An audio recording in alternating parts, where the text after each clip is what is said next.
Alors, on termine des conférences. Nous sommes très honorés de recevoir le professeur Suzanne Index, qui est professeur de sciences politiques et morales, et qui va nous parler d'un sujet d'actualité, qui est l'art de prendre des décisions difficiles lors de patients en fin de vie. Donc c'est un sujet de réflexion politique et morale, éthique, qu'elle va essayer de vous présenter en une demi-heure. C'est important pour nous, les techniciens du corps, de penser à la problématique de l'esprit, de l'éthique et de l'art de la décision. On décide pour l'avenir de nos patients, on peut avoir à décider pour la fin de leur vie. Monsieur le Président, merci de nous avoir invités, mesdames, messieurs les académiciens. Je vous remercie de prêter votre attention. Alors, pour commencer, cette réflexion philosophique sur les questions d'individus, deux préliminaires. Le premier, c'est le contexte dans lequel nous sommes aujourd'hui. Vous savez, je le rappelle très brièvement. Donc, le gouvernement prépare une proposition de loi, je crois excusez-moi, dans ce gouvernement qui sera déposée en 2023. Et pour la préparation de ce projet de loi, il a demandé un comité consultatif national d'éthique qui a été rendu le 13 septembre 2021 sur la fin de vie, et le comité consultatif national d'éthique suggère d'instaurer un droit à une aide active, donc à mourir, c'est-à-dire par un suicide ou éventuellement euthanasie.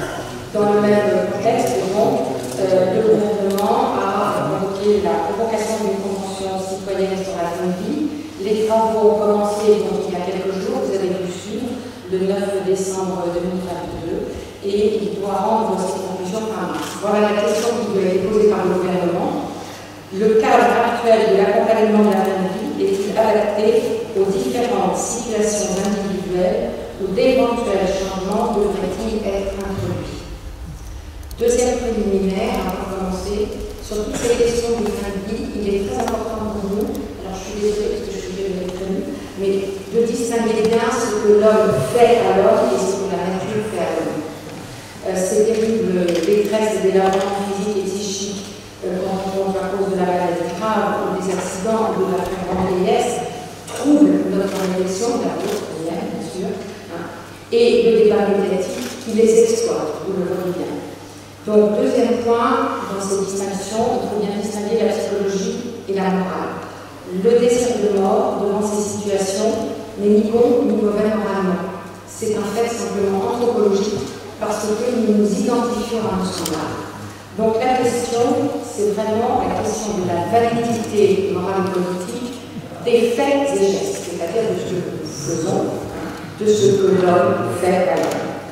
Alors, sur cette décision de fin de vie, ces décisions, la question philosophique, la voici, est-ce que dans un État démocratique, certains citoyens peuvent légitimement prendre des décisions et faire des actes qui ont pour conséquence la mort d'un autre citoyen? Et pour vous, ici, dans le cadre où nous sommes, les médecins, donc dans le cadre de leur mission de soins, peuvent légitimement prendre des décisions et faire des actes médicaux qui ont pour effet la mort du patient qui est confié à leur soin. Si vous voulez, vous pouvez, non. Alors, pour réfléchir à cette question, il faut d'abord bien distinguer 5 actes.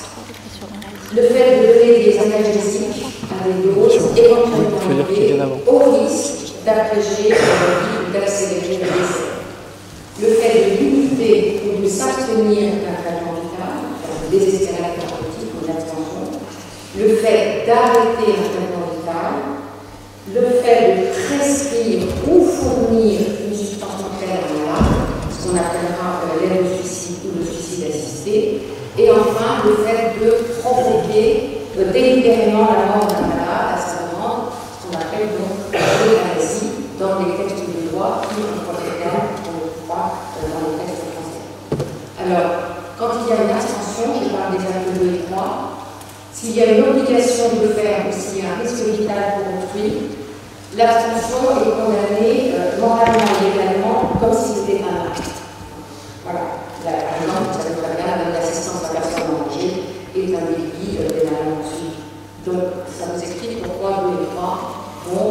régulièrement relever d'un type de justification ou de limite. Alors, voilà le cadre français actuel. La loi française, vous savez, autorise les actes 1, 2 et 3, vous avez bien en tête, je pense, voilà, et elle interdit 4 et 5.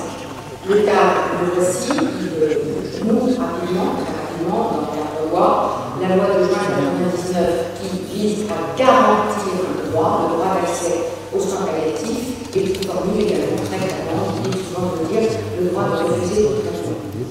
La loi de 1992, rapidement Kouchner, relative au droit des malades et à la qualité du système de santé, qui, vous savez, affecte fortement l'autonomie du patient avec des articles relativement importants sur l'information, la nécessité du consentement, le respect du refus de traitement exprimé par le patient, l'accès direct au dossier médical, la nomination de la personne de confiance qui va représenter le patient si le patient est en droit d'exprimer sa volonté. La loi dite Léonetti pour aller vite, d'avril 2005, relative au droit des malades et à la fin de vie, qui va développer les dispositions qui concernent les limitations, les arrêts de traitement, les analgésies à risque d'accélérer les essais d'abréger la vie et les directives anticipées. Je vous donne juste simplement 2 articles de cette loi de 2005 disant ces actes, il s'agit des actes médicaux, voilà, ne doivent pas être poursuivis par une obstination déraisonnable lorsqu'ils apparaissent inutiles, disproportionnés ou n'ayant d'autre effet que le seul maintien artificiel de la vie, ils peuvent être suspendus ou ne pas être entrepris. Donc vous avez l'arrêt et l'abstention. Pour une personne en phase avancée ou terminale d'une affection grave et incurable, le médecin peut appliquer un traitement qui a pour effet secondaire d'abréger la vie. Enfin, la loi plus récente de 2016, dite rapidement loi Claes-Leonetti, créant de nouveaux droits en faveur des malades et des personnes en fin de vie. Donc 2 points dans cette loi, elle autorise une sédation profonde et continue provoquant une altération de la conscience maintenue jusqu'au décès, associée à une analgésie et à l'arrêt de l'ensemble des traitements maintien en vie. Il faut des conditions extrêmement strictes pour appliquer cet article de la loi dans le cas d'un pronostic vital engagé, d'une maladie grave et incurable, si et seulement si, donc 3 situations, on est en présence de souffrance réfractaire, ou bien d'un arrêt de traitement qui a été décidé, demandé par le patient, ou bien d'un arrêt de traitement décidé par le médecin sur une personne hors d'état d'exprimer sa volonté. Et vous savez que cette loi instaure 2 types de directives anticipées, rédigées dans 2 situations différentes, soit la personne est atteinte d'une maladie grave en fin de vie, ou bien la personne n'est pas encore atteinte d'une maladie grave en fin de vie au moment où elle rédige ses directives anticipées, mais la loi prévoit que les directives sont opposables et bien. Alors déjà, ces actes 1, 2 et 3, c'est extrêmement compliqué de les justifier, de les valider, et encore une fois, je vous dis, la conséquence de ces actes, c'est l'abandon du patient contre le soin du malade. Alors, les médecins et les soignants bénéficient de ce qu'on appelle le privilège thérapeutique, qui leur donne le droit, et même le devoir, un droit absolument exorbitant, donc, de porter atteinte à l'intégrité d'autrui. Ce qui est avec tout autre citoyen qui sera dans ce cas-là également poursuivi. Attention, en cas de nécessité médicale, et depuis la loi bioéthique et les 3 lois, mais la loi qui porte sur le reste du corps en 1994, donc il a été ajouté une modification à cette nécessité thérapeutique dans le civil. Il faut le consentement de la personne concernée. Alors, nous allons voir comment, à partir de ce point, nous pouvons dériver le droit, la justification, la légitimité de faire ces actes d'arrêt et de limitation de traitement. Bien sûr, puisque le consentement du patient est acquis, le principe sur lequel on peut s'appuyer, c'est l'autonomie du patient. On parle de patient en état d'exprimer la volonté et qui refuse un traitement, et on doit respecter la liberté et l'autonomie du citoyen. Question très difficile sur le plan pratique, parce que comment, dans des situations par définition aggravées par la maladie, comment valider le refus d'un traitement vital qui doit être libre, je n'ai pas le temps de vous dire. Désolé, il y a le mot libre, voilà, et bien sûr écologique. Et très souvent, on on est plutôt dans le cas pour ces décisions de limitation d'un traitement de patients qui sont hors d'état d'exprimer leur volonté, ou en tout cas de volonté qui sera reconnue comme libre à éclairer.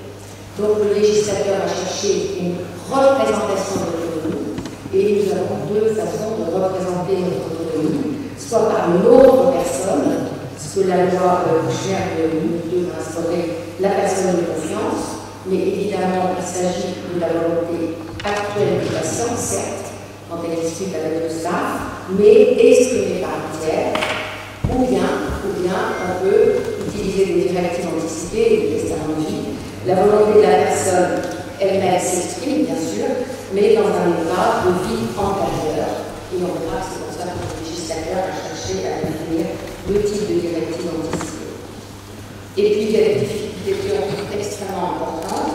Qu'est-ce qu'on entend par autonomie? Est-ce qu'on insiste sur le mot autonomie qui veut dire boss, la loi, ce qui est généralisable, rationnel, partageable? Ou est-ce qu'on insiste sur le radical ego, soi-même, le pronom réfléchi en grec? Et donc là, on voit deux interprétations très différentes entre l'Europe du Sud et l'Europe du Nord, dans les questions de médecine, entre le droit, entre rapidement, en allemand, et la loi de. Et par exemple, en France, vous voyez, on va admettre que des médecins peuvent aller contre les choix des patients si ces choix leur paraissent irrationnels, donc non susceptibles de soutenir nos lois, c'est-à-dire généralisables, partageables entre individus rationnels, citoyens rationnels, et donc on va considérer par exemple les questions des énergies, etc. Bon, mais ici, voilà, des directives anticipées qui sont manifestement inappropriées, et c'est le médecin qui évalue, ça, eh bien, sont non opposables, donc aux patients. Alors maintenant, comment on peut justifier, puisqu'on parlait d'obstination déraisonnable, donc les actes 1, 2 et 3, par la nécessité médicale, eh bien, cette nécessité médicale, précisément, se décline sous le terme le traitement de la douleur et l'interdit de l'obstination déraisonnable. C'est le terme de la loi. Alors, évidemment, on a affaire ici, dans ces décisions, à un outil très classique de la statistique, dans l'histoire de la philosophie, avec l'évaluation de la proportionnalité du bien humain, c'est-à-dire le risque et les bénéfices, l'analyse de la chaîne causale et la théorie du double effet, vous connaissez le terme de l'effet secondaire, qui est une théorie extrêmement importante qui va justifier par exemple la légitime défense de la justice en droit international, de la légitime défense en droit national. De quoi s'agit-il avec ce double effet? De la question très difficile de savoir si nous pouvons faire des actes qui ont deux effets, dont l'un est beau, là il n'y aurait pas de problème, mais l'un est mauvais. Alors il y a des conditions extrêmement strictes pour pouvoir utiliser cet argument. D'abord, il faut que l'acte ne soit pas mauvais en lui-même, des questions très difficiles de la torture dans la terre, enfin bref. Voilà, par exemple, les avéries provoquer la mort d'un innocent. Je ne sais pas si Fatia est partie. L'effet indirect mauvais ne doit pas être voulu, même s'il peut être prévu. Le bénéfice est supérieur au maléfice. Et enfin, quatrième condition indispensable, il n'y a aucun autre moyen pour obtenir l'effet. Chacun de ces points est extrêmement difficile à analyser. Voilà. Mais il faut que tout ceci soit respecté. Et dans ce cas-là, si on a bien ces conditions, on peut considérer qu'on a le droit de faire un acte qui a deux effets, dont l'un est bon, ça c'est pas problématique, mais dont l'un est mauvais. Alors évidemment, l'effet direct bon voulu, c'est le meilleur soin pour ce patient. L'effet mauvais, non voulu, on va voir, prévisible mais non voulu, c'est la mort du patient. Vous voyez bien que le problème, un des grands problèmes, c'est le deuxième point. Il faut que l'effet indirect mauvais, la mort, ne soit pas voulu, sinon on est dans une euthanasie, si on fait un geste pour provoquer délibérément la mort d'un patient, ça tombe sous la dénomination de l'euthanasie. Voilà. Mais ça peut être prévu quand on fait une limitation, ou un arrêt de traitement, ou des escalades thérapeutiques. Donc vous voyez que le point difficile, c'est de garantir l'intention. Est-ce que l'intention était bien cette intention du meilleur soin pour le patient, ou est-ce que c'était une intention de provoquer délibérément le décès? Voilà. Donc comment garantir la droiture de l'intention? Eh bien, voici ce que le législateur a prévu dans la loi. Ce sont toute une série de barrières qui permettent de garantir que l'intention était la bonne médecine. Donc, consultation de la personne de confiance, décision motivée inscrite dans le dossier, c'est le principe ancien de publicité, c'est-à-dire qu'on doit dire ce que l'on fait et pourquoi on le fait. C'est comme ça que la décision motivée, parce que soit motivée, est inscrite dans le dossier. Il faut suivre une procédure collégiale, longtemps détaillée dans le article du Conseil de déontologie dans le réglementaire, c'est-à-dire une délibération collective, et cette délibération avec l'équipe de soins a pour fonction d'éliminer les motifs non moraux, et de faire émerger une rationalité morale forte, intersubjective, telle que le montrent les travaux de l'éthique de la discussion d'Habermas, par exemple. Enfin, il faut l'avis, vous savez, d'un ou deux consultants extérieurs à vie humaine motivée. Alors, avec ces garde-fous, voilà, la loi française encadre donc et légitime les actes 1, 2, 3. Maintenant, je passe à 4 et 5, c'est-à-dire, vous vous en souvenez, l'aide au suicide ou suicide assisté et l'euthanasie. Alors, ce sont des actes très très différents des actes 1, 2, 3, puisque l'intention est de provoquer le décès, et c'est la substance létale qui cause la mort. Donc, on dit juste quand on fait une analgésie au risque d'allergie de la vie pour souffrance réfractaire, on doit donner des médicaments, voilà. Et puis, il peut y avoir une titration pour justement dans l'idée qu'on donne cette substance précisément pour le bien du patient et pas pour provoquer son décès. Donc, dans la procédure judiciaire, on fait une si on trouve des traces. Alors, quels sont les arguments je vais vous développer 3 arguments en faveur de l'euthanasie et du suicide assisté. Alors, le premier argument, c'est de dire qu'il y a des démocraties qui nous intéressent beaucoup, qui ont effectivement se sont donné des législations dans ce sens. Je vous les ai mis, donc le Benelux, Pays-Bas, Belgique et Luxembourg, le Canada, la Nouvelle-Zélande récemment et l'Espagne encore plus récemment. Et pour le suicide assisté, ça développe sur l'euthanasie, donc à peu près une dizaine d'États nord-américains, en commençant par l'Europe, 7, 5 États australiens, de 2017 à 2021, et enfin récemment l'Autriche. Et puis le code pénal suisse, qui présente une particularité depuis sa réforme en 1937, c'est qu'il n'y a pas de poursuite pénale si l'aide au suicide a été désintéressée. Ça ne doit pas être fait par un médecin, en Suisse, c'est interdit. Ce sont des associations qui se sont laissées récemment dans cette particularité du code de la refonte du code pénal suisse en 1937. Voilà. Alors, cet argument est problématique parce que l'évolution dans ces pays incite à la plus grande prudence. Aux Pays-Bas, les euthanasies se sont multipliées par 4 en 20 ans. En 2021, 10% des personnes euthanasiées n'étaient pas en fin de vie. Il y a une extension à des patients à la maladie d'Alzheimer, à des autistes graves, à des mineurs de 12 ans. Et en 2016, il y a eu en Hollande un débat sur une proposition de loi d'établissement de l'aide au suicide pour toute personne âgée, et la discussion de l'âge était 64 ans. Voilà. En Belgique, les euthanasies ont été multipliées par 10 en 20 ans, et il y a aussi des extensions à des patients, par exemple, et au Canada, donc plus récent, multiplié par 2 ans. Et au Canada, on a fait un cet été, en 2022, puisqu'il y a une extension judiciaire, c'est arrivé devant le juge, d'un homme pauvre, seul, malade, pas très gravement malade, voilà, et qui a bénéficié d'une aide au suicide. Et puis, il y a donc un projet de loi au Canada pour une extension aux mineurs de 12 ans. Voilà.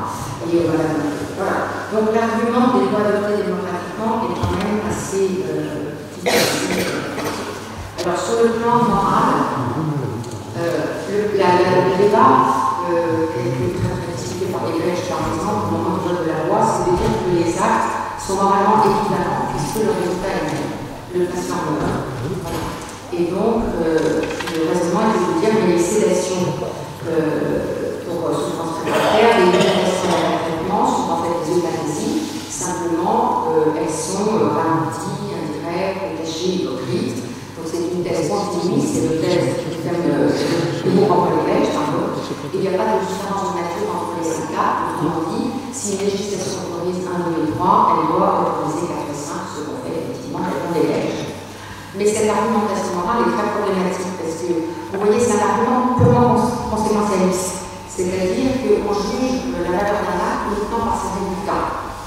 Or, en fait, cesser de retarder ou d'empêcher la mort causée par la maladie, quand vous faites un traitement ou une médication de traitement, c'est la maladie qui va tuer le patient, parce que l'on fait des choses, ça n'est pas du tout la même chose que provoquer la mort causée par une substance mortelle. Là, on est dans le fait de l'homme. Et puis surtout, je reviens à ce que je vous ai dit sur l'intention, prévoir que la mort pourra suivre l'acte n'est pas la vouloir. Si on nie la valeur morale de l'intention, comme partie prenante de la valeur morale de l'acte, pas seulement son résultat, mais son intention, à ce moment-là, le droit et la morale deviennent absolument inconsistants. Vous connaissez ces principes juridiques fondamentaux, avec ou sans intention, bien entendu, la préméditation est aggravante. Donc vous voyez que pour le droit, l'intention est majeure pour qualifier l'acte et bien entendu la culpabilité et la sanction coupable. Et en morale, c'est très simple, la construction du jugement moral chez l'enfant commence par le chef faire exprès, pas faire exprès.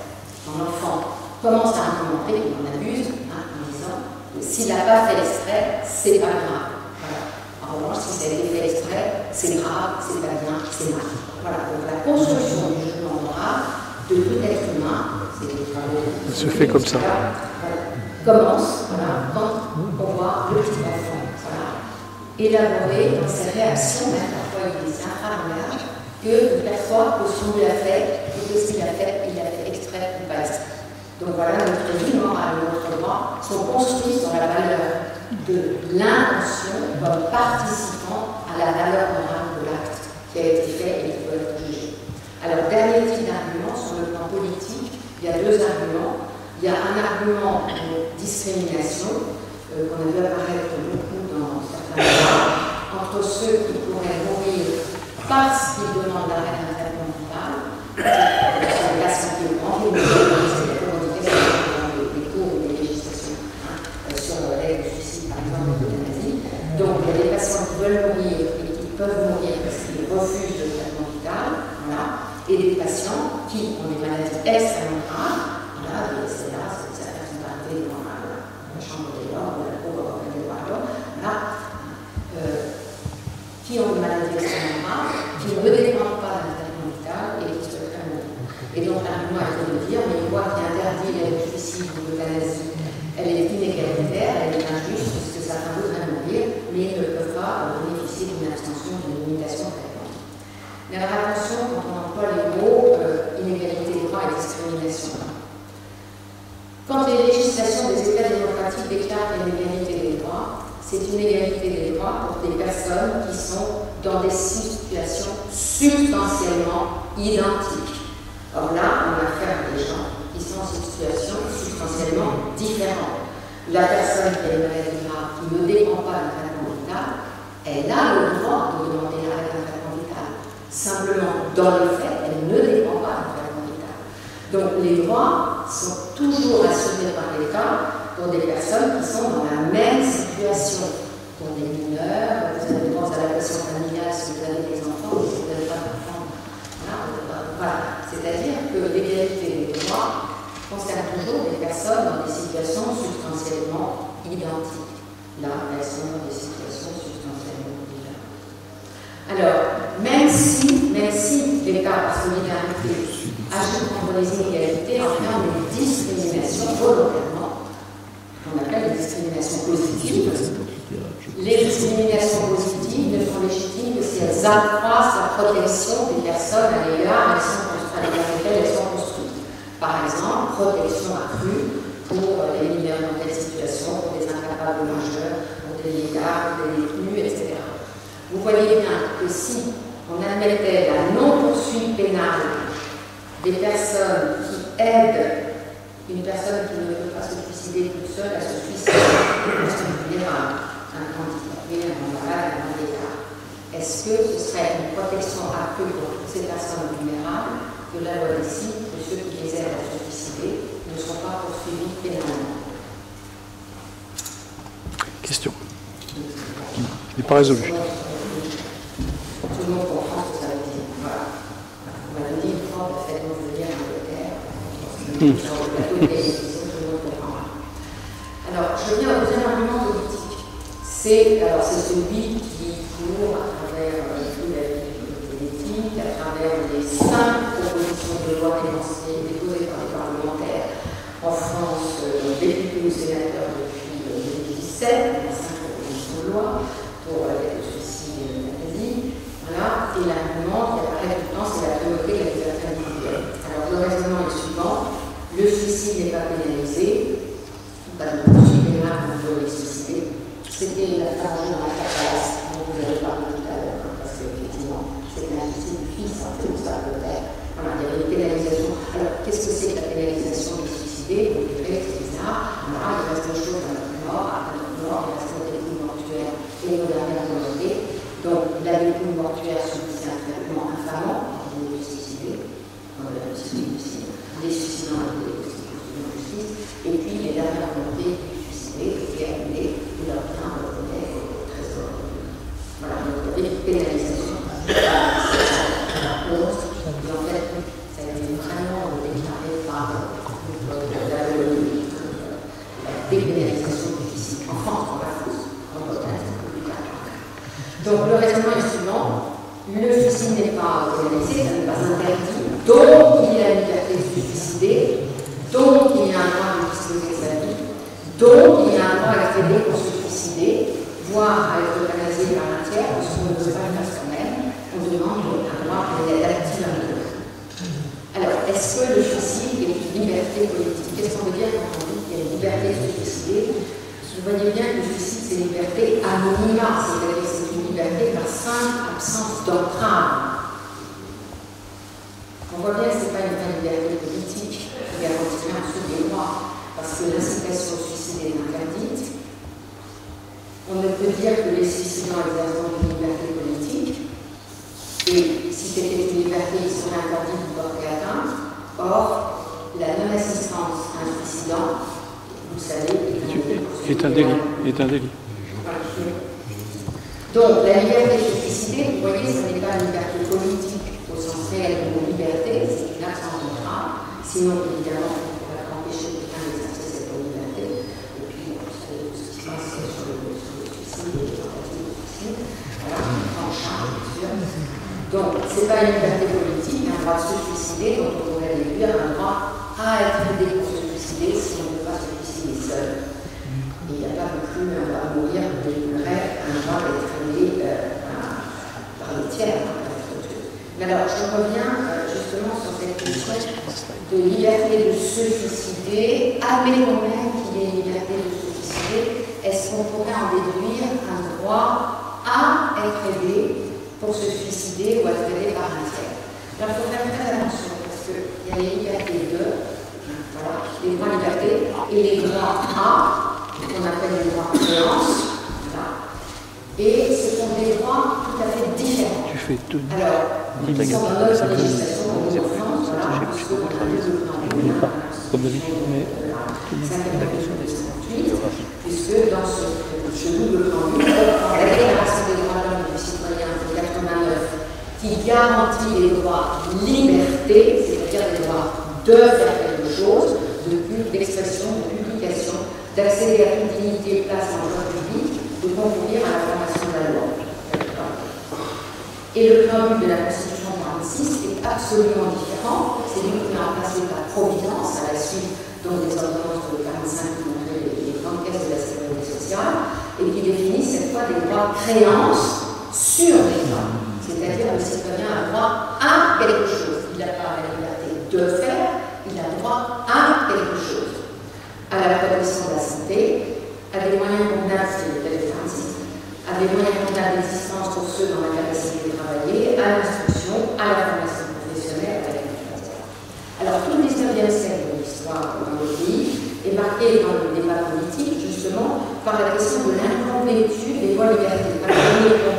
On peut veut faire ceci, cela, est-ce que c'est vraiment construire un citoyen libre dans un État de droit? Et donc, il y aura ce débat, par exemple, qu'est-ce que la liberté d'expression ou de publication si les citoyens sont analphabètes? Donc, on aura, vous savez, ces grandes lois de la Troisième République sur l'instruction gratuite et publique obligatoire, et vous voyez que le droit à l'instruction publique, à savoir lire et écrire, voilà, vient effectivement compléter la liberté d'expression et de publication. Alors, il faut bien voir que quand on construit des droits à quelque chose, on suppose qu'on va créer des devoirs pour celui qui réclame ses droits.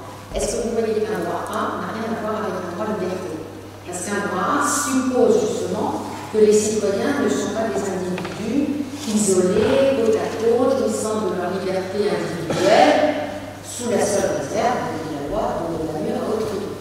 Quand vous construisez un État-providence qui donne des droits à quelque chose, aux soins, aux allocations familiales, aux aides sociales, tout ce que vous voulez, évidemment, vous supposez une solidarité extrêmement forte entre les citoyens, qui sont les membres du corps politique, qui on mesure la valeur métaphorique de cette expression, voilà, la dépendance, l'interdépendance extrêmement forte entre ces membres. Forcément, si vous avez des droits A, c'est qu'il y a des devoirs pour les autres, voilà, que ça reste impliqué, et par exemple, il y a une solidarité très forte, des biens portants vers les malades, pour les soins, des riches envers les pauvres pour les aides sociales, des gens envers les vieux pour les retraites, des citoyens envers la famille pour les allocations familiales, etc., etc. Autrement dit, dans un État, il y a des droits rien, des droits A. Je rappelle que les questions, c'est pour 4 et 5, est-ce qu'on a le droit à une aide sociale, est-ce qu'on a le droit à une aide sociale. Dans un État créance, de droit créance, donc chacun est lié à tous, et tous sont liés à chacun. Et donc, c'est justement, on a la positive, voilà. La question, quand on réfléchit sur ces droits à une aide active pour mourir, la question, puisqu'on est à ce moment-là, le droit A, on doit être dans un raisonnement de type solidarité, devoir pour les autres, conséquence pour les autres, on doit se demander ce qui se passe pour les autres si un citoyen revendique un droit à une aide active à mourir, c'est-à-dire un droit à une aide pour se suicider, voire même un droit à une euthanasie, c'est-à-dire à être tué par un tiers. Alors j'ai listé, je n'ai pas le temps du tout de traiter, voilà, qu'est-ce qui se passe pour les autres grands malades, grands handicapés, grands vieillards, etc. Est-ce qu'on n'envoie pas le message que leur vie ne vaut pas d'être vécue? Est-ce qu'on n'entre pas dans ce jeu qu'on voit énormément dans sa sur cette intériorisation de l'inutilité, du poids, est-ce qu'on coûte à la famille, on coûte à la société, etc. Voilà. Est-ce qu'il n'y aurait pas finalement, non pas un droit à mourir, mais un devoir de mourir? Pour les proches, quel conflit familial, quelle culpabilité, quel déchirement, de quel deuil impossible, on sait ce qui se passe dans les familles de suicidés. Pour les médecins et les soignants, vous, celui qui fait l'acte, est-ce qu'on ne le met pas dans une situation de schizophrénie? C'est pendant quelques expressions dans des textes de schizophrénie morale et psychologique. Comment soigner et être celui qui aide à se suicider et qui tue? Voilà. Et plus des inquiétudes, quel est celui qui rentre en blouse blanche dans la chambre? Est-ce que c'est celui qui soigne? Est-ce que c'est celui qui pratique des aides au suicide? Voilà. Et puis, pour la société tout entière, qu'est-ce que ça signifie? Est-ce qu'il pourrait y avoir des conséquences qui sont à craindre dans un État démocratique? Et personnellement, moi, je crains une collusion dans notre société contemporaine de 2022 en France, voilà, du culte de la performance et du tabou de la mort. Voilà. Là, on a quelque chose d'extrêmement dangereux, parce que ça rendrait les citoyens et les générations futures, donc les jeunes étudiants et les enfants qui vont grandir, etc., incapables d'assumer sereinement et solidairement tout ce qu'il faut construire pour assumer donc, la finitude de l'existence humaine sous toutes ses formes, pas seulement la mort et l'entrée. Alors, donc, j'arrive juste à la fin, mais je suis désolée, la vie civique et le temps qu'on a développé, voilà. Dans notre État, sous l'égide de la fraternité, il y a bien des droits à, au moment de la mort ou avant la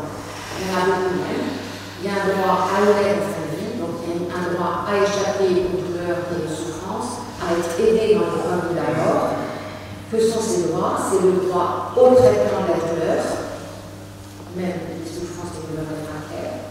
Un droit, pour moi, très important, la non-obstination, c'est-à-dire ce qu'on appelle populairement l'acharnement thérapeutique, le mot est violent, l'acharnement. Voilà. À savoir donc que la médecine soit toujours au service de l'homme. Voilà. Je sais que c'est très difficile ces questions de fin de vie pour les médecins, parce que la mort, on dit, est vécue comme un échec. Donc c'est extrêmement compliqué. Voilà. Mais il faut vraiment travailler sur cette question de l'obstination déraisonnable. C'est le droit, c'est le droit donc à la présence des proches en fin de vie par le congé d'accompagnement, et c'est le droit aux soins palliatifs établis par la loi de 1999. Donc, écoutons bien entendu les demandes d'aide au suicide ou à l'euthanasie, que ce soit par les grands malades, ou même par les personnes saines qui revendiquent d'avoir une carte de l'association pour le droit à mourir dans la dignité. Il faut essayer de comprendre d'où peuvent venir ces demandes, par des personnes saines ou par des personnes très malades. Donc il faut décrypter ces demandes et voir si elles ne sont pas plutôt une revendication de ces droits qui seraient mal assurés dans notre société. Répondons-nous vraiment à tous ces droits, le traitement de la douleur, la non-obstination déraisonnable, tout ce qui constitue les soins palliatifs. Et je finirai juste sur deux chiffres qui sont dramatiques. Donc aujourd'hui en France, en 2022, 26 départements n'ont pas d'unité de soins palliatifs, et dans une grande enquête qui vient d'être faite et qui a été publiée, et puis on a révélé l'Observatoire de la famille de la société de soins palliatifs. Voilà, 2 tiers des patients qui ont besoin de soins palliatifs aujourd'hui en France n'en bénéficient pas.